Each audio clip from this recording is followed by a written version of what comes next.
তো জুলাইকে যদি কেউ ওন করে সেক্ষেত্রে ভালো, আমরা সেটাকে সাধুবাদ জানাই। কিন্তু জুলাইকে ইউজ করে, ব্যবহার করে যদি কেউ রাজনীতি করে, সেটা তো আসলে শহীদদের সাথে বেইমানি করা হবে। আমরা রক্ত দিয়েছিলাম একটা নতুন স্বপ্নের বাংলাদেশের জন্য। যতদিন বাঁচবেন মেরুদণ্ড সোজা করে বাঁচেন। আমার মনে হয় আমি যদি শহীদ হতাম তাহলে হয়তো এত মায়ের বুক খালি হতো না। আর ধান্দাবাজ যারা, তারা আসলে যে কোনো সিচুয়েশনে নিজেদের আখের গোছাবে, এটাই স্বাভাবিক।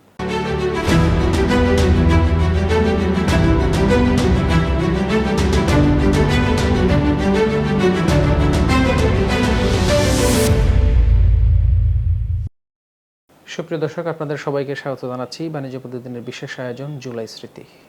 এই অনুষ্ঠানে আমরা আসলে জুলাই যুদ্ধে জুলাই বিপ্লবে যারা অংশগ্রহণ করেছিলেন তারা আসলে কোন উদ্দেশ্যে কী জন্য আসলে এই আন্দোলনে যুক্ত হয়েছিলেন সেই বিষয়গুলো তুলে ধরার জন্যই আপনাদের সামনে আমরা জুলাই যোদ্ধাদেরকে নিয়ে হাজির হই। আজকে আমাদের অনুষ্ঠানে অতিথি হিসেবে উপস্থিত আছেন জুলাইয়ের অন্যতম যোদ্ধা, যিনি আসলে এই জুলাইয়ে নিজের একটি চোখ হারিয়েছেন। বাংলাদেশের কেন্দ্রীয় সংগঠক জনাব খান জসিম। আজকের অনুষ্ঠানে আপনাকে স্বাগত জানাচ্ছি। ধন্যবাদ। জসিম ভাই, আমি শুরুতেই জানতে চাই আসলে এই জুলাই আন্দোলনে আসলে সম্পৃক্ততা কোথায় থেকে, কিভাবে আপনি জুলাই আন্দোলনটা শুরু করলেন? আমি তো আসলে আমার পড়াশোনা শেষ, চাকরি প্রার্থী ছিলাম আমি। আমার বিভিন্ন চাকরির প্রিলিমিনারি দেওয়া, রিটেন দেওয়ার কথা, বা কোনোটা রিটেন দেওয়া, কোনোটা ভাইবা দেওয়ার কথা। তো সেই জায়গা থেকে 18 সালের পরিপত্র যখন বাতিল হলো, তো পরিপত্র বাতিল হওয়ার তো 56% কোটা আবার ফেরত আসলো। তো এটা তো আসলে আমাদের যারা চাকরি প্রার্থী তাদের জন্য একটা বজ্রাঘাতের মতো। তো এই ব্যাপারটা আমাদের কাছে ভিতরে প্রচণ্ড একটা ক্ষোভের সৃষ্টি করে। তো যখন 18 সালের পরিপত্রটা বাতিল হয়, বাতিল হওয়ার পর দিনই আমরা লাইব্রেরি থেকে একটা মিছিল নিয়ে বের হই এটার বিরুদ্ধে, বা এই পরিপত্র বাতিলের রায়ের বিরুদ্ধে, মানে কোটার সংস্কারের দাবিতে। এটি দিয়ে আসলে শুরু আন্দোলনে। এই যে জুলাই আন্দোলনে আসলে আপনার একটা চোখ হারিয়েছে, এই চোখটা আসলে জীবন আর ফেরত আসবে না, এই বিষয়ে আপনার আসলে অনুভূতিটা কি? আপনি যে জুলাই আন্দোলন করলেন, চোখ হারিয়েছে, দেশের থেকে আপনি কি পেয়েছেন? দেশে থেকে পাওয়া বলতে, দেখেন আমি তো আসলে আন্দোলনে খুবই অ্যাক্টিভ ছিলাম। একেবারে 18 জুলাই আহত হওয়ার আগ পর্যন্ত এমন কোনো দিন ছিল না যেখানে আমি উপস্থিত ছিলাম না। একেবারে জুনের 5 তারিখের মিছিল থেকে শুরু করে এরপরে যে 1 তারিখ থেকে আমাদের সেকেন্ড ফেজে যে আন্দোলনটা শুরু হয়। এখন সেকেন্ড ফেজের আন্দোলনটা আমরা কিন্তু জুলাইকে, আমি মনে করি যে জুলাইয়ের আন্দোলনটা দুইটা ভাগে বিভক্ত। একটা হচ্ছে 15 তারিখ পর্যন্ত এবং আরেকটা 15 তারিখের পরে। 15 তারিখ পর্যন্ত আমাদের আন্দোলনটা ছিল শুধুই কোটা কেন্দ্রিক। কারণ 14 তারিখ রাতে আমরা 1 তারিখ থেকে একটানা প্রোগ্রাম করতেছি, বা আমাদের যে বিভিন্ন কর্মসূচি ছিল। তো 14 তারিখে যখন আমরা সারাদিন আন্দোলন করে, ব্লকেট করে, এরপরে যখন সন্ধ্যার একটু পরে আমাদের যখন রাজাকারের বাচ্চা ট্যাগ দেয় তখনকার স্বৈরাচার প্রধানমন্ত্রী, তো তখন আমাদের মধ্যে একটা প্রচণ্ড ক্ষোভ সৃষ্টি হয়। আমরা একটা যৌক্তিক দাবি নিয়ে আসছি, সেখানে তো এইভাবে ট্যাগ দেওয়ার কোনো মানে হয় না। আর এত মানে দেশের 90% স্টুডেন্টের দাবি, যদি কোটাকে আলাদা করি তাহলে সেইখানে সেটাকে রাজাকারের বাচ্চা ট্যাগ দিলে তাদের সবাই তো রাজাকারের বাচ্চা। তো তখন আমাদের মধ্যে মারাত্মক একটা ক্ষোভের সৃষ্টি হয়। আমরা ইনস্ট্যান্ট রাতেই মিছিল বের করি প্রত্যেকটা হল থেকে। পুরো ক্যাম্পাসে মানে খুব কম স্টুডেন্ট ছিল যারা রুমে ছিল, সবাই বের হয়ে গেছে। তো এই যে একটা প্রথম রিভল্ট বা বিপ্লব, তখনকার সময়ে শেখ হাসিনার বিরুদ্ধে বা শেখ হাসিনার কোনো কথাকে ব্যঙ্গ করে কথা বলার মতো সাহস কিন্তু কারো ছিল না। এবং ঢাকা বিশ্ববিদ্যালয়কে বলা হতো ছাত্রলীগের ক্যান্টনমেন্ট। সেই ক্যাম্পাসে শেখ হাসিনার কথাকে বিকৃত করে আমরা যে মিছিলটা বের করছিলাম, এটা মানে যুগান্তকারী। তো পরের দিন ওরা ছাত্রলীগের যারা গুন্ডা আছে ওরা ওইটাকে ইস্যু করে পরের দিন 15 তারিখ আমাদের ক্যাম্পাসে আমাদের উপরে হামলা করে, আমাদের বোনদের আহত করে। যে ছবিগুলো বোনদের আহত হওয়ার ছবিগুলো কিন্তু ওই দিন সারা দেশে ছড়ায় যায়, এবং ওইটা একটা সারা দেশে একটা অন্যরকম একটা ঢেউয়ের সৃষ্টি করে। আমি মনে করি ওই পর্যন্ত ছিল আমাদের শুধু কোটা। এরপরে যে আন্দোলনটা, ওইটা কিন্তু শুধু কোটার আন্দোলন ছিল না। তখন হচ্ছে আমাদের যে এই যে একটা যৌক্তিক আন্দোলনে আমাদের হামলা করা হলো, আহত করা হলো, ওইটার কাইন্ড অফ বিচারের দাবিতে বা বিচারটা বলতে ওইটার একটা কনসিকুয়েন্সের দাবিতে হচ্ছে পরবর্তী আন্দোলন। 16 তারিখে যখন আমাদের 6 জন ভাই শহীদ হয়, আবু সাঈদ, ওয়াসিম সহ, তো এরপরে আসলে আন্দোলনটা শুধু কোটা নিয়ে কেউ আন্দোলন করেনি। তখন হচ্ছে যে আমরা একটা যৌক্তিক দাবি নিয়ে আসছি, সেই দাবি নিয়ে কেন আমাদের মরতে হবে, ওই আবু সাঈদের বোনের মতো আমার ভাইকে মারলো কেন।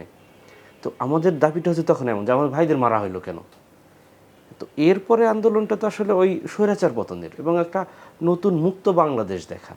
তো সেই নতুন মুক্ত বাংলাদেশ আসলে আমরা কি দেখলাম সেটা তো আসলে বেশ বিতর্কের জায়গা থাকে। তো সেক্ষেত্রে আসলে আমি মনে করি যে আমরা তো আহত হলাম 18 জুলাই, তো এরপরে তো অনেক কিছুই দেখলাম, কিন্তু আমার মনে হয় না যে সন্তুষ্ট হওয়ার মতো বা আশা করার মতো কিছু দেখতে পেয়েছি। তো এই যে আপনি আসলে চোখ হারালেন আন্দোলন করতে গিয়ে,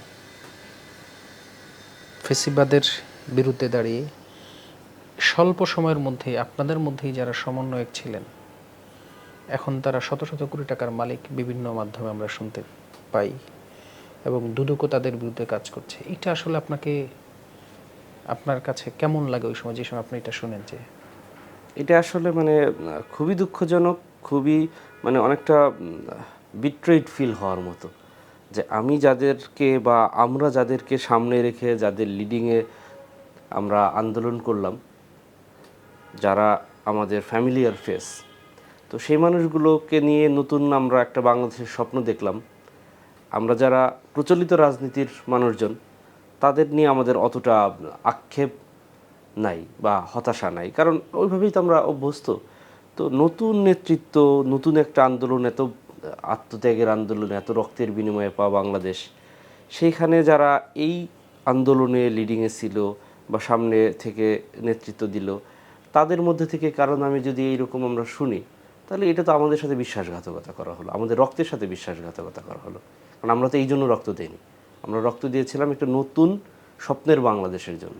কিন্তু সেই একই ধারায় যদি দেশের সব কিছু চলে, সেটা রাজনীতি হোক, আমরা বা যে কোনো জায়গায় হোক, তাহলে তো আসলে আমাদের রক্তের সাথে বেইমানি করা। তো এই জুলাইতে 1 বছর পূর্তি হলো, 1 মাস যাচ্ছে আন্দোলনের, কোন স্মৃতিটা আসলে আপনাকে অনেক বেশি নাড়া দেয়? আমাকে আসলে আমি দুইটা জায়গায় বলবো। একটা হচ্ছে যে আমি আসলে এই আন্দোলনের আগে, জুলাইয়ের আগে আমি অতটা সাহসী ছিলাম না। আমি প্রত্যেকটা আন্দোলনে যাইতাম, যৌক্তিক আন্দোলনে, কিন্তু কখনো আমি সামনে যাওয়ার সাহস পেতাম না। আমি একজন নিতান্তই চাকরি প্রার্থী। কিন্তু 16 তারিখ সবার কাছে আবু সাইদের ভিডিওটা খুব ভাইরাল, হ্যাঁ, ওইভাবে সাহস নিয়ে হাত উঁচু করে দাঁড়ানো। কিন্তু আবু সাইদের একটা কথা, ফেসবুকের একটা স্ট্যাটাস আমাকে মানে প্রথম চূড়ান্ত লেভেলের বিপ্লবী করে তোলে। সেটা হচ্ছে যে সে বলছিল, একটা স্ট্যাটাস দিছিল যে ওখানে একটা লাইন ছিল এমন যে যতদিন বাঁচবেন মেরুদণ্ড সোজা করে বাঁচেন। ওইটা আমি আন্ডারলাইন করে আমি ফেসবুকে দিয়ে 16 তারিখে আমি প্রথম বিদ্রোহ ঘোষণা করি যে আর ভয় পাওয়ার কিছু নাই বা এরপরে আর ভীত হওয়ার কিছু নাই। তো এইটা। আর সেকেন্ড হচ্ছে আমার একটা জিনিস খারাপ লাগে যে আমি যতটুকু আহত, আমার এইরকম এতটুকু আহত অনেকে শহীদ হয়েছেন। আমার মনে হয় আমাদের একটা কথা প্রচলিত যে ঢাকা ইউনিভার্সিটিতে কেউ মারা গেলে যে সরকারের সময় মারা যায়, সরকারের পতন হয়। আমার মনে হয় আমি যদি শহীদ হতাম তাহলে হয়তো এত মায়ের বুক খালি হতো না। এটা একটা মানে কেমন যেন আক্ষেপ বা একটা হতাশার জায়গা, নিজের ব্যক্তিগত, সম্পূর্ণই ব্যক্তিগত আমার অনুভূতি এটা। মানে আপনার স্বপ্নটা ছিল যাতে শহীদ হলে আপনার মাধ্যমে যাতে একটি বাংলাদেশ ফেসিবাদ মুক্ত বাংলাদেশ হয়। ফ্যাসিবাদ মুক্ত হতো এবং এত মায়ের বুক খালি হতো না, এত ভাইকে শহীদ হতে হতো না। আমার এটা আর কি নিজের মনে হয়। তো এই যে আপনি ধরেন একজন চাকরি প্রার্থী থেকে এই যে আন্দোলন বা নিজেকে দেশের জন্য উৎসর্গ করার জন্য আপনি মানে প্রস্তুত ছিলেন, কিন্তু 24-এর আন্দোলনের পরে আমরা যেটা দেখছি, আসলে 24-এর আন্দোলনে যেই ইস্যুকে সামনে নিয়ে আপনারা আন্দোলন করেছেন চাকরির জন্য, এখন সবাই চাকরি বাদ দিয়ে নিজে আসলে রাজনীতি করার একটা স্বপ্ন দেখছেন এবং রাজনীতির সাথে সম্পৃক্ত হয়েছেন। এই যে রাজনীতির সাথে সম্পৃক্ত হওয়াটাকে আসলে আপনি কিভাবে মনে করছেন, বা চাকরির দিকে কেন তারা আর ঝুঁকছে না? এদিকে শর্টকাট টাকা বানানোর কোনো পথ কিনা? না, এটা আসলে যে কোনো একটা ইসের পরে, বিপ্লব বা গণ অভ্যুত্থানের পরে কয়েকটা ধরনের মানুষজনের একটা ভালো পরিবেশ পায়। যারা ধান্দাবাজি করবে তারাও ভালো পরিবেশ পায়। আবার যারা নতুন একটা বাংলাদেশের স্বপ্ন দেখে বা নতুন ব্যবস্থার স্বপ্ন দেখে, তারাও একটা ভালো পরিবেশ পায়। এখন আসলে দুইটা পরিবেশই দুইটা গ্রুপের জন্যই ভালো পরিবেশ। তো এখন একটা গ্রুপ যারা নতুন বাংলাদেশের স্বপ্ন দেখে তারা তাদের মতো করে আগাচ্ছে বা তারা সেই স্বপ্ন নিয়ে আগাচ্ছে। তো এখানে একটা ব্যাপার, এই জুলাইকে অনেকে বিপ্লব বলে, অনেকে গণঅভ্যুত্থান বলে, কিন্তু যদি আক্ষরিক অর্থে ধরা হয় বা আবিধানিক অর্থে ধরা হয় তাহলে এটাকে হয়তো বিপ্লব বলা যায় না, বিপ্লবের যে ক্যারেক্টারিস্টিক্স সেই দিকে পড়ে না। কিন্তু আমি মনে করি এটাই বিপ্লব ওই অর্থে যে দেখেন একটা জেনারেশন যারা বিভিন্ন ট্রল, খেলাধুলা, বিনোদন, হ্যাঁ, এগুলো নিয়ে পড়ে থাকতো, হ্যাঁ, আই হেট পলিটিক্স জেনারেশন, সেই জেনারেশন হঠাৎ করে জাস্ট একটা জুলাইয়ের 36 দিনে এতটাই পরিবর্তন, লাস্ট এক বছরে কোনো একটা বিষয় নিয়ে ট্রল নিয়ে বা কোনো একটা খেলা নিয়ে কোনো মাতামাতি নেই, সব পুরো একটা জেনারেশন সবসময় রাজনীতি নিয়ে এবং দেশ নিয়ে ভাবনা এবং ভাইরাল কোনো কিছু সেটা দেখবেন ভাইরাল হলেই সেটা রাজনীতি রিলেটেড বা দেশ রিলেটেড। তাহলে এই যে একটা জেনারেশন হঠাৎ করে এইভাবে রাজনীতি সচেতন হয়ে ওঠা, এটা তো অবশ্যই একটা বিপ্লব, দেশের জন্য বিপ্লব। আর ধান্দাবাজ যারা, তারা আসলে যে কোনো সিচুয়েশনে নিজেদের আখের গোছাবে, এটাই স্বাভাবিক। তবে আমার বিশ্বাস যে নতুন জেনারেশন বা যারা এই যে জেনজি বলা হয় বা টিনেজার যারা এই আন্দোলনে ছিল, আমি তাদের নিয়ে স্বপ্ন দেখি যে তারা একটা, তাদের কোনো এখানে লাভ স্বার্থ নিয়ে তারা আসে নাই। তো তাদের নিয়ে আমার স্বপ্ন যে তারা ইনশাল্লাহ একটা নতুন বাংলাদেশ উপহার দেবে আমাদের। আমি যতটুকু আপনার বিষয়ে আমার জানা যে আসলে আপনি বিসিএস এর প্রিলিতে টিকেছেন, রিটেনের জন্য প্রস্তুতি নিচ্ছিলেন। হ্যাঁ, শেষ পর্যন্ত আসলে আপনার এটা কোন জায়গায় গিয়ে মানে দাঁড়িয়েছে? আমি তো আসলে আন্দোলনে গেছিলাম একজন চাকরি প্রার্থী হিসেবে, তো কোটা সংস্কারের জন্য। কিন্তু সেই কোটা সংস্কার হইলো, কোটার সংস্কার নিয়ে যারা কাহিনী করলো সেই স্বৈরাচারেরও পতন হলো, কিন্তু আমি আর টেবিলে ফিরতে পারিনি।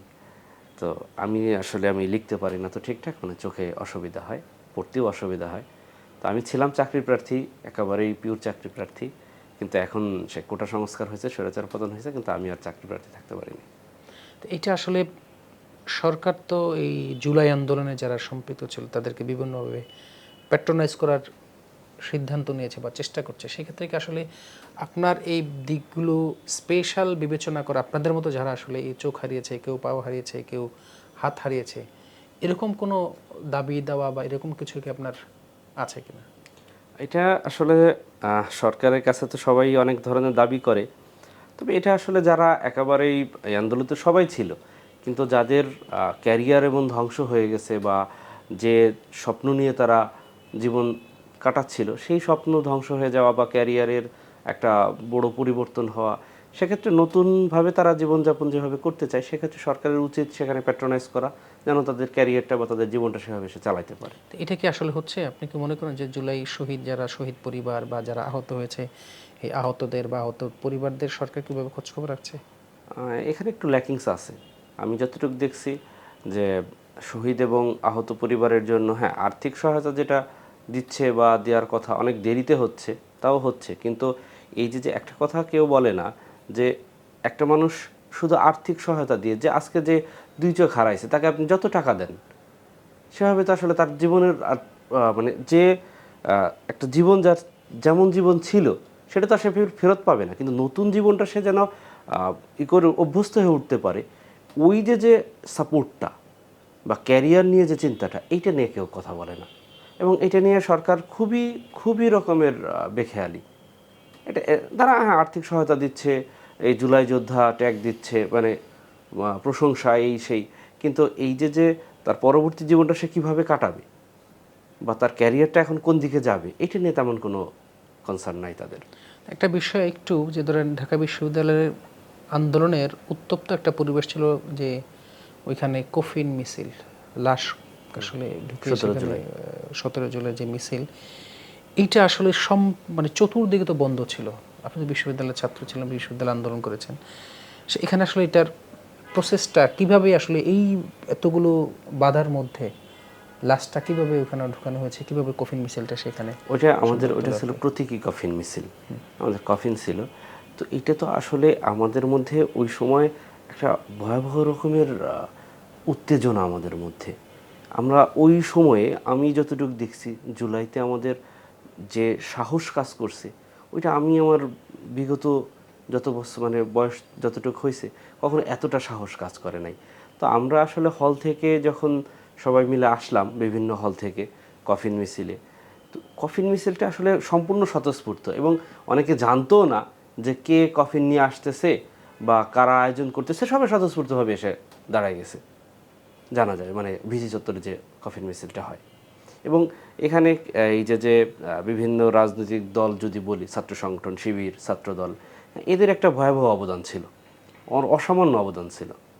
এবং সব কিছু তো আসলে ভিতর থেকে সামনে যারা ছিল বৈষম্য বিরোধী ছাত্র আন্দোলনের ব্যানারে, কিন্তু পিছন থেকে আমরা যতদূর তখন হালকা টের পাইলেও পরবর্তীতে বিস্তারিত জানি তো যে শিবিরের অবদান বা ছাত্রদলের অবদান এটা অনেক বেশি ছিল আসলে সাধারণ শিক্ষার্থীদের থেকে। 71 সালে একটা গ্রুপ ছিল যারা আসলে 71কে পুঁজি করে মানে এক ধরনের ব্যবসা করার চেষ্টা করেছে।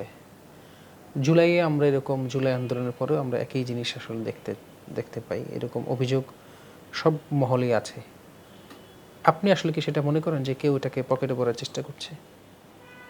পকেটে ভরার চেষ্টা করা বলতে ওই যে আমরা একটা কথা বলি যে 71-এর দোকান খুলে আওয়ামী লীগ রাজনীতি করছে। এখন এনসিপিকে বলা হয় তারা জুলাই নিয়ে রাজনীতি করবে। এখন জুলাইকে যদি তারা সেই 71-এর চেতনার মতো ব্যবহার করে, মানে চেতনাকে ব্যবহার করে যদি বৈষম্যের রাজনীতি করে, সেই রাজনীতিতে আমরা কখনোই সমর্থন দেব না। তবে এখনও আমরা যতটুকু যা দেখি কিছু কিছু মানুষজন চেষ্টা করে জুলাইকে ব্যবহার করে রাজনীতি করার।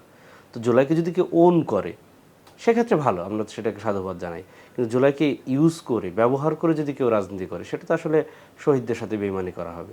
এই যে বর্তমান সরকার এবং পরবর্তীতে যেই রাজনৈতিক দলে ক্ষমতায় আসুক, যে সরকার গঠন করে, জুলাই স্মৃতিকে ধারণ করার জন্য কী ধরনের প্রস্তাব আপনার আছে?